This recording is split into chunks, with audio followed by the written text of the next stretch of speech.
নমস্কার, সুপ্রভাত তোমাদের সবাইকে। আজকে দেখো ওয়েদারটা কত সুন্দর। আজ বৃহস্পতিবার, সকাল থেকেই খুব সুন্দর ঝলমলে রোদ উঠেছে আর আকাশটা একদম সেই শরৎকালের মতো। এখন প্রায় সকাল 7টা মতো বাজে। মেয়ে স্কুলে যাবে, ওর খাওয়া হয়ে গেছে আর ও এখন একটু দৌড়াদৌড়ি করছে, খেলা করছে। ওই যে ম্যাডামের জন্য ফুল তুলে এনেছে, ও রোজ যখন যায় স্কুলে ম্যাডামের জন্য ফুল নিয়ে যায়। স্কুলে দিয়ে এসছি। এখন প্রায় সকাল 8:30 মতো বাজে। এই যে এখন চা বসিয়েছি।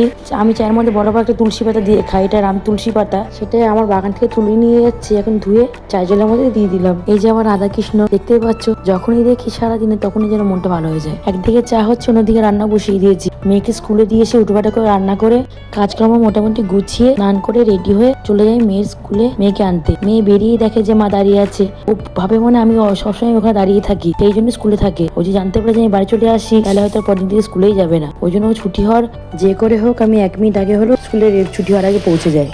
একদিকে বসিয়েছি ভাত আর একদিকে হচ্ছে দেশি ডাল মুসুরির ডাল দিয়ে। চা হয়ে গেছে, ইন্ডাকশনে খুব তাড়াতাড়ি চা হয়ে যায়। এবার আমি ভাবছি একটু রেস্ট নিয়ে নিই, তো 10টা মিনিট বসে নিই। তাই চলে আসলাম ঘরে চা নিয়ে। আর ইন্ডাকশনে অলরেডি ডিম সেদ্ধ করতে বসিয়ে দিয়েছি, কারণ আমি তো মাংস খাই না, আমি ডিমের ঝোল খাবো। একটুখানি বসে নিলাম, তখন দেখলাম ভীষণ বৃষ্টি হচ্ছে।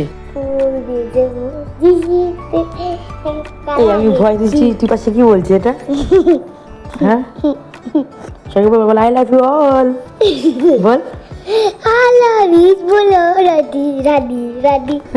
কেউ দয়া করে কিছু মনে করবেন না, এই মিষ্টি গলাটা হচ্ছে আমার মেয়ে। আমি যখন ভিতরটারে ভয়েস দিচ্ছি তখন ও পাশে ছিল, ও আমার মতো করে কথা বলার চেষ্টা করছে, একটু গান করছিল, একটু মজা করছে বাচ্চা মানুষ আর কি। আমার মাংস রান্না হয়ে গেছে আর ডিমের ঝোল রান্না করা হয়ে গেছে। মাছ ডিমের বড়া করেছি আর করেছি পিচির জন্য মেটে মাংস সেদ্ধ। আমাদের সকালে খাওয়া হয়ে গেছে।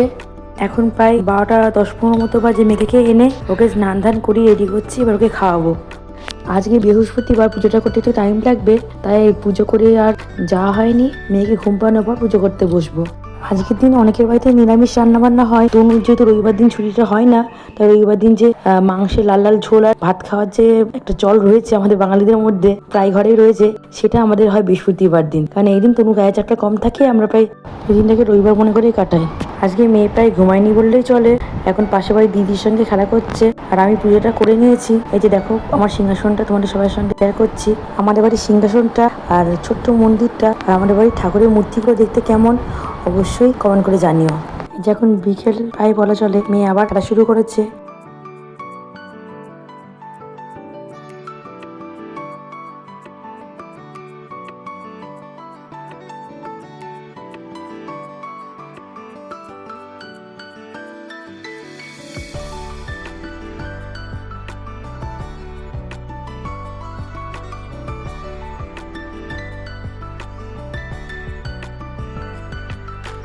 বিকেলে খেলার পর ও গিয়েছিল ওর দিন বাড়ি, ব্যাগ প্যাগ সব নিয়ে গিয়েছিল। পড়াশোনা তো করিনি, খেলাধুলো করে চলে এসছে। এখন ওর দাঁত দিতে এসছে। বাড়ি এসেই গায়ে জল দিচ্ছে কম, ছড়াচ্ছে বেশি, নিজের গায়ে জল মাখছে বেশি। দিয়ে আমাদের বিয়ে অ্যালবাম নিয়ে বসেছে, যে এটাকে সেটাকে হাজারটা প্রশ্ন করছে, যে বিয়ে অ্যালবামে ও কেন নেই, এইসব প্রশ্ন, যখন উত্তর নেই। যখন আবার কতগুলো স্টুডেন্ট তৈরি করেছে, সাজিয়ে এখনো ম্যাডাম সেজে পড়াচ্ছে। আমাদের পাশের ঘরটায় সব জামা কাপড় গিয়েছিলাম, একগালা জামা কাপড় ভাঁজ করায়নি, জড়ো হয়েছিল, সেগুলো সব আমি ক্লিয়ার করলাম। আর তনু যেখানে জায়গায় জামা কাপড় সেখানে সেখানে গুছিয়ে গুছিয়ে রাখলো। তনু কিছু বেড পাকোড়া আর চপ এনেছিল, সেগুলো খেয়ে রাতের খাবার খেয়ে আমরা শুয়ে পড়লাম। আজকে আমার ভিডিওটা কেমন লেগেছে সেটা অবশ্যই কমেন্ট করে জানিও। আর ভালো লাগলে অবশ্যই চ্যানেলটা একটু সাবস্ক্রাইব করে নিও আর লাইক তো অবশ্যই করো। আচ্ছা, আজকের মতো টাটা, বাই বাই, আবার দেখা হবে নেক্সট ব্লগে।